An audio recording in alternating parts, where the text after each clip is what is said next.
Izglītai tautai jau nevajag neko daudz. Pāris grams vēnās, līdz atbildības sauc. Pjūrnām, tūlīt sākš krāmēt tādiem purnā. Neskolotiem pajoliņiem citvalodu urlām.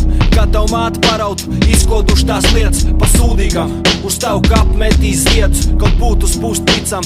Tas, ka to rokām man gar acīm vicin un tirst par man valodu. Es tāds un ne tikai tāds nīcinu. Un to lec podās līdzin. Mēs esot pārāk mīkst, netik mīkst, lai viens pret vienu varētu kauties. Bet tu jau nāc ar baru, jo pašam īsens drauties. Ar dūru starp acīm, arī šī gadsimta kropļiem. Bezobainiem, skaudīgiem, dzērājiem kā lopiem. Gatavs izveidot vienu stulbeņu kopienu. Bet tāds būtu jāveido, katru dienu runā nopietni par visiem deviņiem. Ja kāds aizskars man brāli, kā tie nepiecelsies un nestaustīs zāli. Atmodīsies morgā un tavs lētos orgāns transportais pa vadiem. Paliks bez zobiem vismaz 10 gadiem.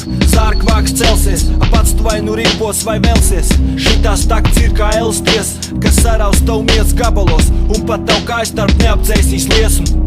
Tev kā nebija traki? Tā nē, normāli, šitā jau kāds skaitīt vispār uzdrīkst rēt.